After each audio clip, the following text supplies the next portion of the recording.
Have you ever imagined कि आप stage पे बोलने जा रहे हैं और उससे आपका पहले नाम अनाउंस होता है और आपकी कंडीशन ये है कि you have sweaty palms, cold feet and even पैर भी कहीं ना कहीं शिवरिंग कर रहे होते हैं, जो आप इंटरनली आप जानते हैं। एक ग्रुप में सिर्फ आपको इंट्रोड्यूस करना है अपने आप को, you know everything is okay, even even start करने से पहले तक आप कंफर्टेबल हैं, बस आप खड़े होके जैसे उस ग्रुप के सामने जाते हैं, समवेयर और द अदर आप नर्वस हो जाते हैं। यस फ्रेंड्स, आज हम इसी बारे में बात करने जा रहे हैं कि अगर हम एक ग्रुप में या फिर किसी भी तरीके के पब्लिक इवेंट में हम जाते हैं और हमें बोलना होता है तो हम नर्वस हो जाते हैं, और कैसे हम उस नर्वसनेस को ओवरकम करें। No matter you are a teacher, आप जॉब्स के लिए अप्लाई कर रहे हैं, कहीं पे भी आप हैं, कहीं ना कहीं पब्लिक या एक स्मॉल ऑडियंस को आपको फेस करना होगा। और ऑनेस्टली टेलिंग, जब लोग हमें जज करते हैं, हमारे बारे में ओपिनियन फॉर्म करते हैं और वो हमारे बारे में इंटरनल अपने माइंड को फीडबैक देते हैं, ये सब हम अपनी आंखों से देख पाते हैं, इसीलिए हम नर्वस हो जाते हैं। तो टोटल ये साइकोलॉजी का गेम है, और जब ये साइकोलॉजी का गेम है तो इसके सॉल्यूशंस भी साइकोलॉजी के साथ ही आएंगे। तो आई होप अब हम रेडी हैं मेंटली कि अब हम इस नर्वसनेस को कैसे दूर करें। तो I am going to share amazing 7 tips with you, जिससे आप इन नर्वसनेस को या अपनी इस नर्वसनेस को काफी हद तक रिड्यूस कर सकते हैं। तो लेट्स गेट स्टार्टेड। तो सबसे पहले की बात करते हैं, repair your belief system. Yes, I repeat, repair your belief system. क्या आप जानते हैं, हम सबका जो बिलीफ सिस्टम है वो कहीं ना कहीं डिस्टर्ब है, हमें उसे रिपेयर करने की जरूरत है।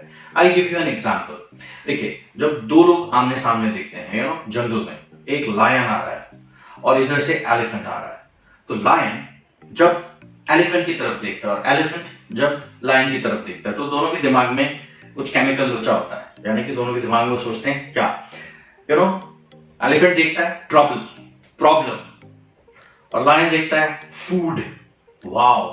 अगर आप देखें तो एनिमल्स में अगर साइज को देखें तो elephant is such big animal, you know.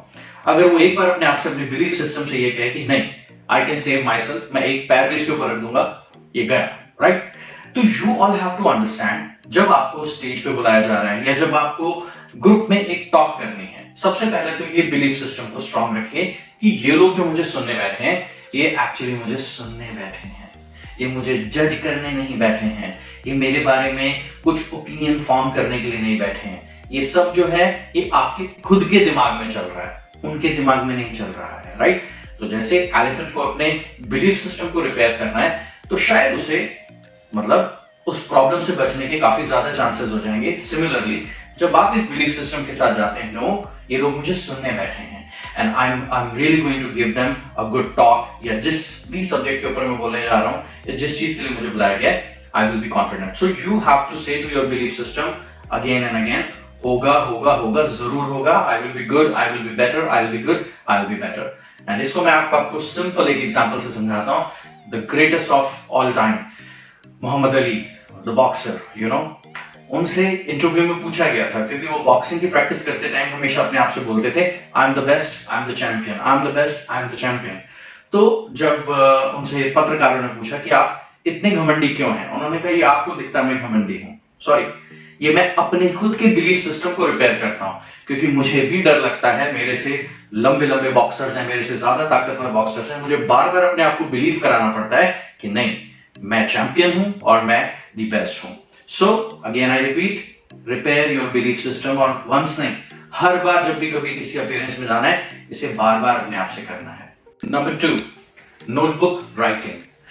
मैं अज्यूम कर रहा हूं कि आपको अक्सर पब्लिक टॉक्स देनी होती हैं या फिर आपको ग्रुप टॉक्स देनी होती हैं, अपनी प्रेजेंटेशंस देनी होती हैं। नाउ ऑनेस्टली टेलिंग, सब कुछ आपके दिमाग में है, राइट। टेक्नोलॉजी आपके आसपास है, चैट जीपीटी से लेके हर चीज, you know, but trust me friends, notebook writing की हैबिट डालिए, क्योंकि ये बाउंड टू हैपन है। जो आपको पता है, अगर आप अपने हाथ से उसके शॉर्ट नोट्स बना रहे हैं, आपको वो बहुत जल्दी रिलेट कर पाएंगे, आपकी फीलिंग्स उससे अटैच्ड होंगी।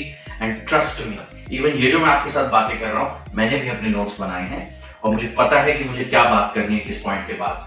तो honestly telling, point number 2 is very clear. अगर आप नोटबुक राइटिंग या कहीं जर्नल राइटिंग की हैबिट डालते हैं और इवन अपनी उस स्पीच से पहले, अपने उस परफॉर्मेंस से पहले छोटे छोटे 2 4 5 7 पॉइंट्स बना देते हैं कि मुझे इसके ऊपर ये बात करनी है, मुझे इसके ऊपर ये, मुझे इसके ऊपर ये, ट्रस्ट मी, ये बहुत अच्छा फ्रेमवर्क आपको हेल्प करेगा अच्छा बोलने के लिए और इंप्रेस नहीं करना है, इम्पैक्ट डालना है, राइट?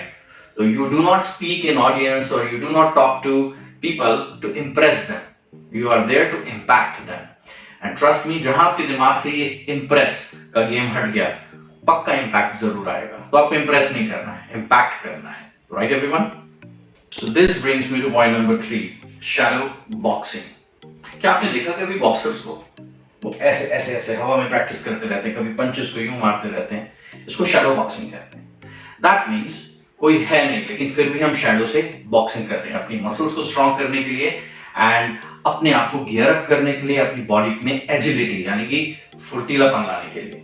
बस यही आपको करना है। फॉर एग्जाम्पल, कल आपको किसी भी चीज पे आपको प्रेजेंटेशन देनी है, राइट?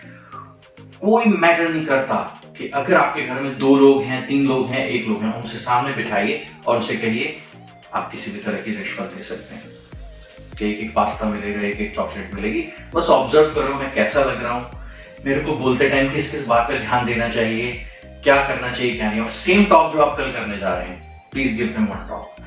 ट्रस्ट मी, जो वो फील करेंगे वो आपको सच बताएंगे और ऑनेस्टली आपकी ऑडियंस भी यही फील करने वाली है।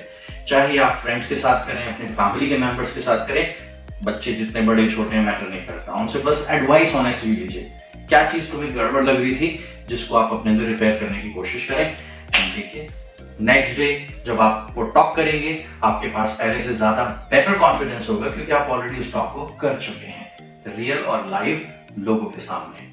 दिस रियली हेल्प्स, मुझे तो इससे बहुत हेल्प मिलती है। I am sure it is going to help you also. Number 4, today's champions were beginners someday. This is very true. जिसको हम देखते हैं कि वो बहुत अच्छा परफॉर्मर है, जो भी आपका फेवरेट है, आपके ऑफिस में, कॉलेज में, या फिर इवन आप टेलीविजन पे या वीडियोस में देखते हैं, वो भी एक बार में बिगिनर था, राइट? नर्वस सब होते हैं, घबराहट सबको होती है और ऐसा डेफिनेटली होगा जब भी आप अपने सब्जेक्ट के ऊपर बोलने जा रहे हैं and first for the moment ऐसा लगेगा ब्लैंक हो चुके हैं, कुछ भी नहीं दिख रहा है, सब भूल गए, right? Say to your audience give me a moment and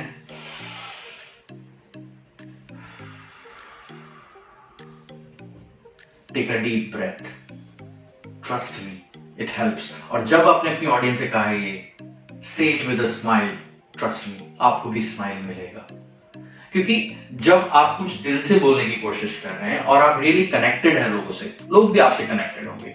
and ये तो बेसिक सी बात है, कोई भी भूल सकता है। तो deep breath is point number 2 which really helps और कोई बुरा नहीं मानता है। ट्रस्ट मी, ऑडियंस हमेशा हेल्प करती है अगर आपकी कनेक्टिविटी अच्छी बन गई है। Alright, try this. Point number 5, smile. जब आप बोल रहे हैं, बोलते टाइम आपको अंदर से कहीं से सिग्नल्स आना शुरू हो जाएंगे कि अब आप भूलने वाले हैं, कुछ गड़बड़ होने वाली है, right? Pause for a moment and smile, और कोशिश करिए स्माइलिंगली बोलने की, क्योंकि इस समय मैं भी आपके सामने बोल रहा हूं तो मैं कोशिश कर रहा हूं स्माइल ज्यादा करो। मुझे पता नहीं कहीं से बड़ा ऑकवर्ड फील होता है कि स्माइल करते हुए मैं बड़ा अजीब लगता हूं, पर मैंने जब लोगों से पूछा, उन्होंने कहा आपकी स्माइल वाली फोटो बड़ी अच्छी आती है, स्माइल आपने उस वीडियो में नहीं किया था, आपको स्माइल ज्यादा करना चाहिए। तो देखो, ये मेरे मन में बिलीफ सिस्टम है कि मैं स्माइल करते हुए उतना अच्छा नहीं लगता, बट ऑनेस्टली टेलिंग स्माइल एक यूनिवर्सल लैंग्वेज है।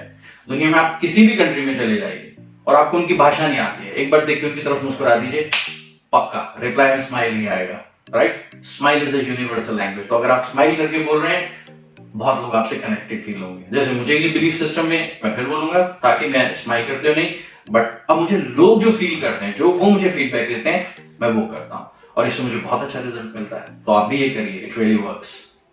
Now let's come two point number 6, be sensitive towards your audience. जब आप बोल रहे हैं, बोलते समय वॉच करिए आपकी ऑडियंस का साइज कोई भी हो सकता है, 5-7 लोग हो सकते हैं, 100, 200, 500, 800, जो भी। आपकी किन बातों से वो कनेक्टेड फील कर रहे हैं, आपकी किन बातों पे वो मुस्कुरा रहे हैं, आपकी किन बातों पे वो सैड फील कर रहे हैं, आप सेंसिटिव होइए कि आपकी ऑडियंस किस तरह की बातें पसंद कर रही है। आपके एग्जांपल्स भी वैसे रिलेटेबल होने चाहिए। एंड ट्रस्ट मी, अपनी ऑडियंस से मिलने से पहले आपको भी अपना होमवर्क करके जाएं कि मुझे किस तरीके की ऑडियंस से क्या बात करनी है, और व्हाइल यू आर परफॉर्मिंग उनको वॉच भी करिए। और ट्रस्ट मी, इसके लिए कोई एक्स्ट्रा मेहनत की जरूरत नहीं है। धीरे धीरे जब आपकी कनेक्टिविटी फील होना शुरू हो जाती है तो आपको बड़ा अच्छा लगने लगता है, अंदर से वाइब्स आना शुरू हो जाती है। एंड ट्रस्ट मी, 1-2% ऐसी ऑडियंस जरूर होगी जो मुंह बना रही होगी। इस तरह से मन को समझाना है, फिर से साइकोलॉजी का गेम है, मन में समझाना है इट्स ओके, ये ऐसा ही है, मुझे इसकी तरफ ध्यान नहीं देना है। उससे दिमाग हटा के अपनी 90 या 95% ऑडियंस के ऊपर फोकस करने की कोशिश करिए, क्योंकि 95% पीपल आर सपोर्टिंग यू, 4-5% है तो उनके अपने तरीके होंगे, उनकी अपनी थॉट प्रोसेस है, आप उन्हें नहीं चेंज कर सकते। 95 पे फोकस करिए, be sensitive. Okay, now this brings me two point number 7 and the last point. Draw your energy from the past, from exactly your past. देखिए, आप सबके पास्ट में कहीं ना कहीं आपकी कुछ पॉजिटिव अचीवमेंट्स नहीं है। इवन ये भी आपकी अचीवमेंट है कि आपने सबके सामने जाके ट्रॉफी या फिर एक मेडल पकड़ा, रिसीव किया और आप वापस आ गए और आपने यूं देखा और एकदम भागा, right? You were very nervous. May be thought for the day आपको स्कूल में दिया गया था और आपने इतना डरे हुए थे कि असेंबली में कम से कम 1000 लोग होंगे, आप बोलेंगे कैसे, क्या होगा क्या नहीं, पर फिर भी आप बोल आए। तो एनर्जी वहां से निकालनी है। ट्रस्ट मी, आप डी एनर्जाइज बहुत सारे लाइफ के कारणों की वजह से होंगे, राइट?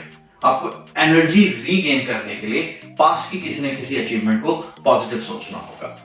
मुझे याद है बचपन में मैंने एक भरत मिलाप सीन किया था जिसमें मैं लक्ष्मण बना था। मैंने राम और सीता जी जंगल से वापस आ रहे थे, भरत से मिलाप था। वो बहुत इंपॉर्टेंट, मतलब सीरियस सीन था, पर वो कॉमेडी बन गया था। क्यों? क्योंकि हम गले लग के मैं और भरत हंस पड़े और हम हंसते ही रहे। दैट मीन्स उससे मुझे हंसी भी आ जाती है, मुझे एनर्जी भी आ जाती है, नहीं यार मैंने किया है, मैं कर लूंगा, राइट? और कई बार मेरे लाइफ के पुअर एक्सपीरियंसेस रहे हैं, इतने मिजरेबल रहे कि मैं स्टेज से उतर के नीचे आ गया, right? I was so nervous, but again you know the problem is not falling, the solution is you know rising every time you fall. तो आई वुड से जितनी बार भी आप गिर रहे हैं वो भी आपका एक एक्सपीरियंस है, राइट? आप एक्सपीरियंस गेन कर रहे हैं and be very happy about your experience. चलो पहली बार में अनसक्सेसफुल हुए, दोबारा ट्राई करेंगे, फिर तीसरी बार करेंगे। तो ये बिलीफ सिस्टम को बार बार समझाना है कि नहीं, I can do and I can be very good. So these were some good 7 tips. I feel इनसे आपकी पब्लिक स्पीकिंग या फिर ग्रुप स्पीकिंग के सामने आपको बहुत अच्छा कॉन्फिडेंस मिलेगा। And if you liked this video, so please share and definitely put comments. I love comments. मैं हर एक comment को personally read करता हूँ। And if you like this video, share it with others. See you in another video. Bye bye.